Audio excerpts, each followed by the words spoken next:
Donc je sais que vous avez déposé une liste, Monsieur Lemoyer, enfin une liste de titulaires et une liste de suppléants.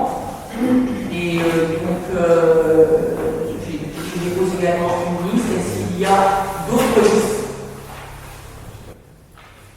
Madame la maire, je souhaiterais intervenir parce que dans la liste que j'ai déposée et que j'ai envoyée à l'ensemble du conseil municipal pour information, il y avait le dépôt d'une liste conditionnée à éventuellement l'absence d'une liste commune, comme vous l'aviez évoqué lors du conseil municipal du 31 mai 2023.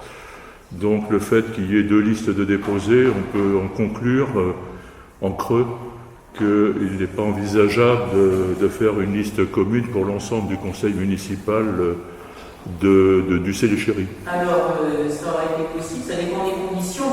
Alors, je dirais, ce que vous avez, moi ce que j'ai compris de ce que vous aviez proposé, c'était une liste commune avec 4 électeurs sur la liste principale de votre 4 en position 2, 4, 6, 8 et 2 électeurs en dehors, parce que c'est vrai qu'on peut, donc on pouvait supposer que c'était en dehors des élus du conseil sur la liste de suppléants.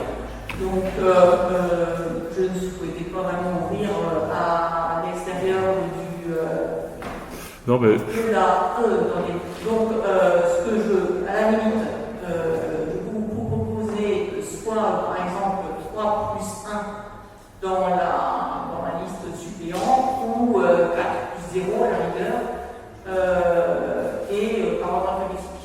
Non, Madame le maire, faut donner l'information complète, puisque là vous citez des, je dirais, des propos que nous avons transmis, Claude Chémol et moi-même, au DGS, effectivement, qui a fait l'intermédiaire, visiblement, et c'est son rôle d'ailleurs. Puisque, en fait, l'ouverture, effectivement, on a proposé ce genre de choses. Ce qu'il faut dire à nos conseillers, à nos collègues du conseil municipal, c'est que dans ces élections, il y a vraiment deux régimes bien particuliers.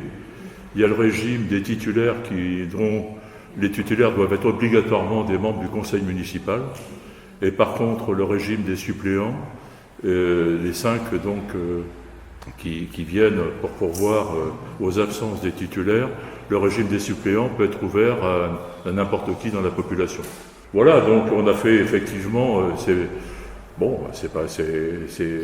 on proposait une solution alternative parce qu'il n'y a pas d'enjeu.